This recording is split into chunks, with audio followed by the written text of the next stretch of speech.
சிவகார்த்திகேயன், ஸ்ரீலீலா, ரவிமோகன், அதர்வா இந்த மாதிரி படைப்பட்டாலுமே நடிக்கிற பராசக்தி திரைப்படம் அப்படிங்கிறது பல எதிர்ப்புகளை தாண்டி ஜனவரி 10 இன்னைக்கு வேர்ல்டு வைடாக மாசான ரிலீஸ் அப்படிங்கிறது. இந்த ஒரு திரைப்படத்தோட ஓவர்சீஸ் ரிலீஸ் அப்படிங்கிறது நம்ம இந்தியன் டைம் படி இன்னைக்கு காலைல 6 மணிக்கு ரிலீஸ் ஆயிருக்கு.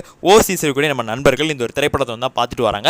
ஸோ இந்த ஒரு திரைப்படத்தோட இன்டர்வல் வரைக்கும் முடிஞ்சிருக்குது. ஸோ இன்டர்வல் வரைக்கும் இந்த ஒரு திரைப்படம் எப்படி இருக்குது அப்படிங்கிற ஃபர்ஸ்ட் ஆஃப் ரிவ்யூ நமக்கு வந்து கொடுத்துருக்காங்க. ஸோ அதை பற்றி இந்த வீடியோ வந்து ஷார்ட் அண்ட் ஸ்வீட்டாக எந்த ஒரு ஸ்பாயிலரும் இல்லாமல் வந்து பார்க்க போகிறோம். இந்த ஒரு திரைப்படம் வந்துட்டு பார்த்தீங்கன்னா ஃபஸ்ட்டு வந்துட்டு ரொம்ப ஒரு ஜோவியெல்லாம் வந்து ஸ்டார்ட் ஆகி போயிட்டு இருக்குது. ஸோ எந்த விதமான ஒரு கமர்ஷியல் சீன்ஸ் பார்க்க முடியல. ஒரு கமர்ஷியல் ஹீரோவே சிவகார்த்திகேயன் வந்து ஸ்டார்டிங்லேருந்து இல்லை.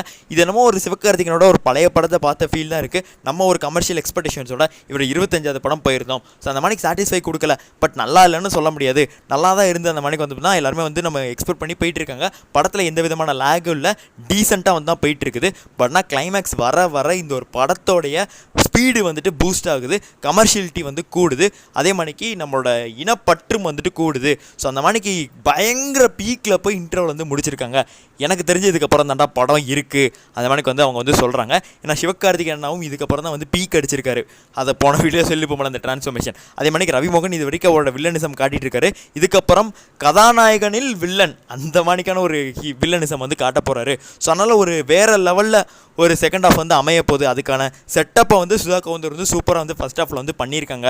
ஒரு கதை அப்படிங்கிறது நம்ம வெளியே வரும்போது முழுமையாக சரியாக இருக்கணும்னா அதுக்கான கட்டுமானம் நல்லா இருக்கணும்ல. அந்த கட்டுமானத்தை நல்லா வந்து இப்போ தான் ஃபஸ்ட் ஹாஃபில் வந்து போட்டிருக்காங்க டீசெண்டாக. ஸோ அதை கரெக்டாக எக்ஸ்போஸ் பண்ணி செகண்ட் ஹாஃபில் கொடுப்பாங்களா அப்படிங்கிற ஒரு மிகப்பெரிய ஒரு கேள்விக்குறி இருக்குது. ஸோ அதை செகண்ட் ஹாஃப் பார்த்துட்டு தானே எங்களால் வந்து சொல்ல முடியும் அந்த மணிக்கு வந்து சொல்கிறாங்க. ஸோ ரிவ்யூ கொடுக்குறவங்க எல்லாமே சினிமா எக்ஸ்பர்ட்ஸ் தான், அதே மணிக்கு சிவகார்த்திகேயனோட ஃபேன்ஸும் கூட. ஸோ அதனால் அவங்க கொடுக்குறத நம்ம நம்பவும் முடியாது, நம்பாமல் இருக்கவும் முடியாது, ஏற்றுக்கொள்ளலாம். ஸோ அவ்வளோதான். மிச்சபடி நம்ம 9:10க்கு படத்தை பார்த்துட்டு நம்ம 12 மணிக்கிட்ட ரிவ்யூ கொடுப்போம். ஸோ அதிலேயே முடிவாக நம்ம வந்து தெரிஞ்சுக்கலாம் அப்படி சொல்லிட்டு இந்த ஒரு இதை முடிச்சுக்கிறேன். யாரும் ட்விட்டர் எதுவும் பார்க்காதீங்க, நம்ம ரிவ்யூ பார்த்துட்டு படத்தை பாருங்கள். நன்றி, வணக்கம்.